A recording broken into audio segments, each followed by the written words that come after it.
that's going to be my top priority because they have something that needs to happen. So I'll schedule around that. But every day I'm up. I'm up before most people. You know, it's a real old man trait when you start telling people how early you get up. So it's just like I'm Yeah. up, I'm up before most people. Just seeing what's happening in the markets. I love the markets. I love the way these things function.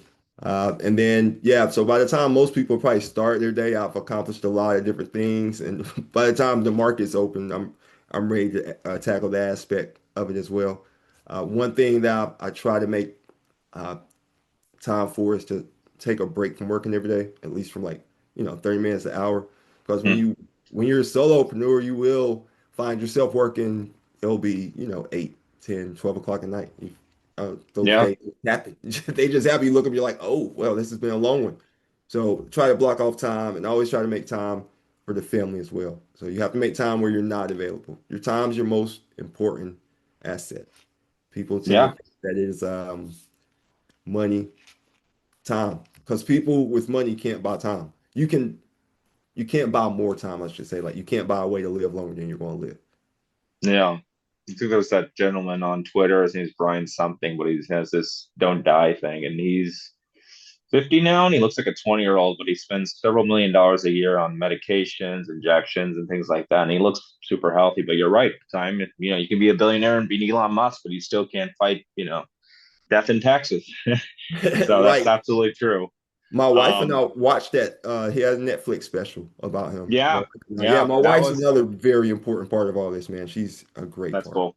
Yeah. Yeah, my spouse, she's been with me 6 years, and when I started my first firm, I was making nothing for and a lot of people don't realize that either. You're not making a Yeah. lot of money, the first couple months. It's like any business, it's not like I can go.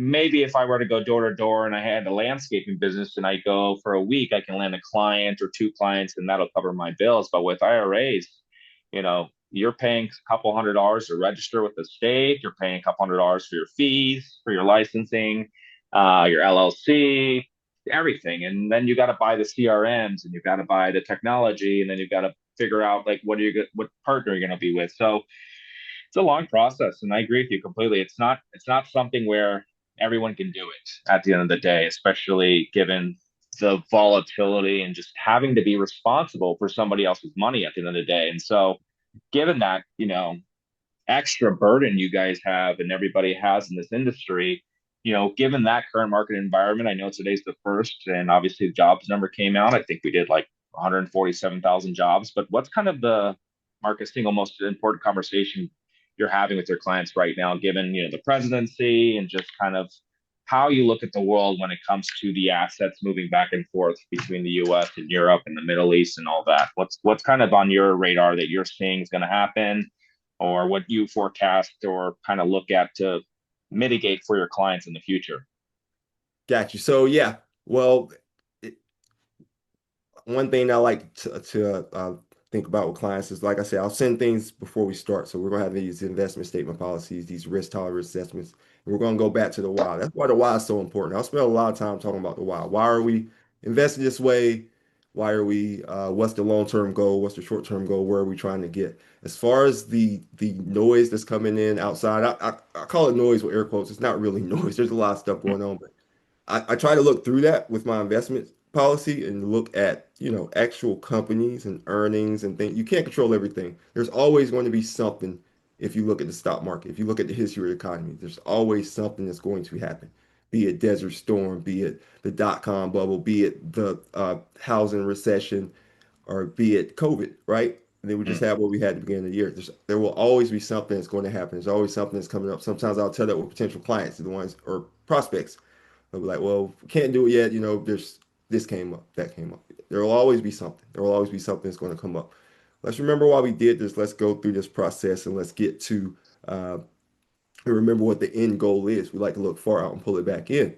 People talk about your hierarchy of needs, right? Where if people don't have those basic needs met, shelter, food, etc., then they can't make informed decisions about whether or not they are going to invest or just go all the cash. Like I'm never going to tell them to go all cash, but they won't go all the cash, something like that. You Yeah. have to understand, like, mindset and mentality. Because people, when you start, you can sit down with someone and say, we're going to buy low and sell high. But people do the opposite. People Yeah. sell low and buy high.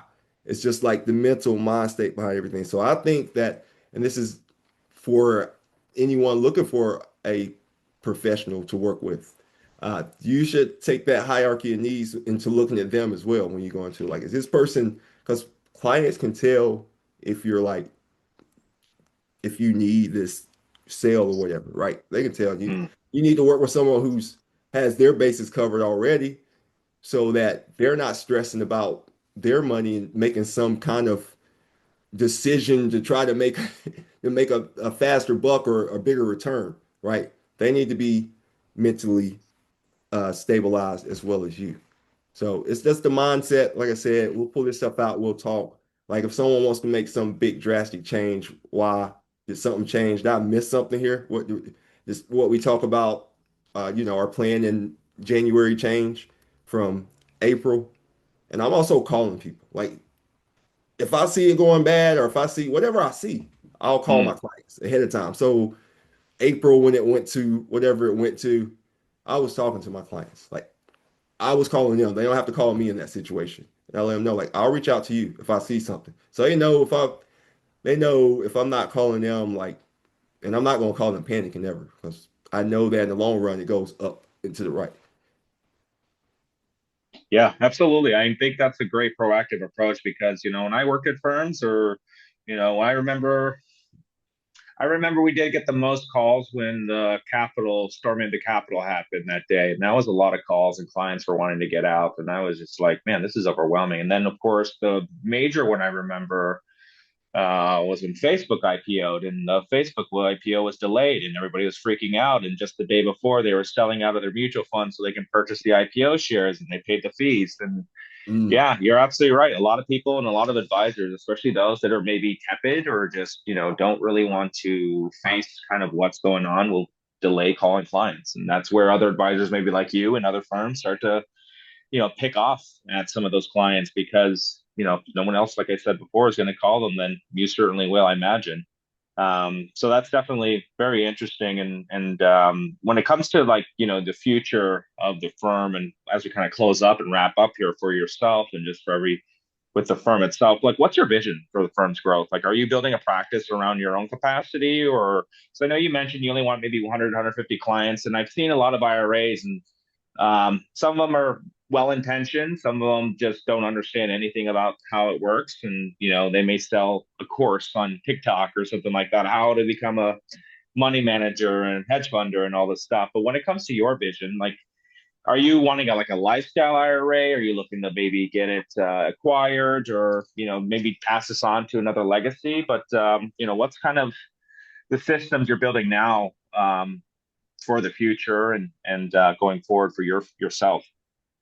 right. I guess the term would be maybe boutique, but the asset size would be more than boutique. Uh, yeah, it'll be something. Like I said, I enjoy what I do, so I don't ever like really see myself like retiring from this. Mm, There are people who just don't okay. really retire. Like people just continue to do what they do. So in some form or capacity, I do enjoy financial literacy. So I serve on board director. So eventually, I'd like to spend even more time helping on that side. But once I reach to maybe my capacity. And yeah, I would love to be able to take the time and if any of my children decide they want to join in this environment one day, sure, man, you can sign on and Yeah.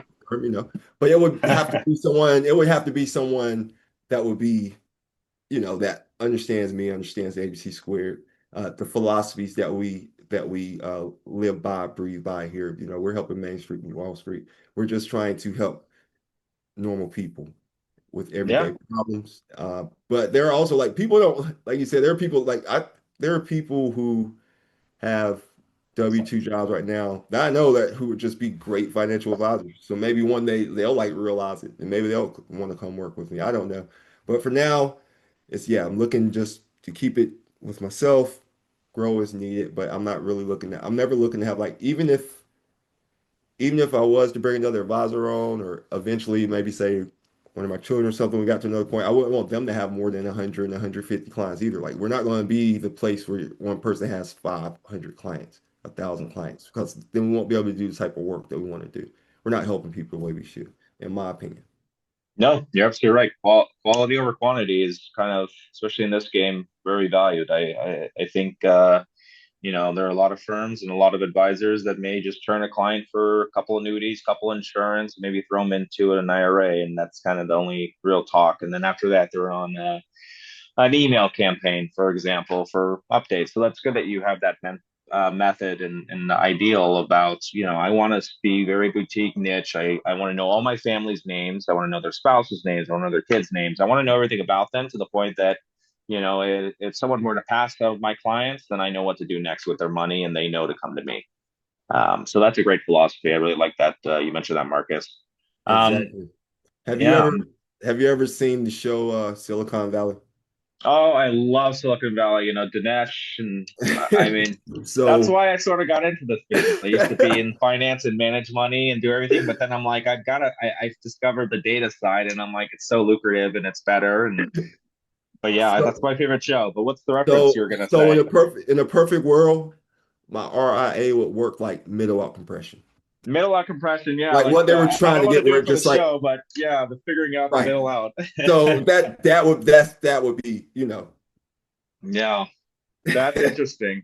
I'm actually talking with a developer right now, and we're trying to create something for what we call the brain at the moment, where it's essentially an all-in-one employee and it's an autonomous bot. And I'll write about it later, but you're exactly right. Like the only way that you can get it to work is you have to make the files smaller, you have to automate it, and as well as getting it smaller, it has to push out the new thing as well. So Right. yeah, that's a Exactly. funny show. Anybody, if you haven't seen Silicon Valley, I promise you it's so true to what's going on in Silicon Valley, BC capital world right now, to the T. And especially with AI, everybody's getting money thrown at them with the pulse, even if it's vaporware. Right. Um, Vaporware. Perfect. So Marcus, can you tell me a little bit about, what's been the most unexpected joy? Let's kind of get lighter here of being a founder. I mean, I know you mentioned earlier about you're an employer and you're an employee, and the employer decides to sell their business or decides to get indicted or something happens and you lose your job. So, like, what's been kind of the biggest joy you've found being a founder of this practice? It's all the biggest joy and the biggest fear. That's like it's all on. Well, like I said, my wife too. She helps a lot. But as far as like going out and getting, it's pretty much all on me with that. Mm. That's a thrill. It's exhilarating, but it's also like it can be, a thing to think about and in the long run of it. But I enjoy the freedom it provides. It allows me more time with my family, believe it or not, because it just takes some of the things away. I know we spoke offline. I was telling my sister-in-law is sick now. My children just getting older. Just want to spend a little more time with them. So it's a great thing. If you are a person who doesn't mind learning and working hard, you're gonna have to work hard. I think people think that just because you own your business that you don't have to work hard. You need like things are just gonna come to you. You need structure. You gotta have your structure. I'm a structured person, so I like the structure. I like the freedom it provides inside the structure. I like to be able to think creatively and freely. Right. So, and also one of the biggest things would be with the media, like when you type something, if you're at a big firm, you gotta send it into compliance to get it Yes, reviewed. And by the time it gets back, they probably told you to change it maybe. And then whatever you're doing it for is probably already passed. So I know not to say anything like crazy and make personal recommendations when I'm speaking on broad things. but Protect just my having that freedom to be creative, because I agree with you. When you work at a wirehouse firm, and my very first advisor job was at Merrill, and I remember going through development, and they had a whole week of just you can't send anything that we don't pre-approve. And you're right. When you're running a campaign or you're trying to get a certain, let's say something happened with the market that week or a certain tax law change happened, and you want to get it out to clients so that you can maybe get some, referrals and things like that. And you're waiting a couple weeks to get approval. So that's a good point as well. The freedom to be creative with what you're doing and you being the end of the day the person that decides this is the vision and the track we're going on. So that's very cool, and that's quite a rare thing in the world we live in now. People pretty much always working 9 to 5s, very afford to live.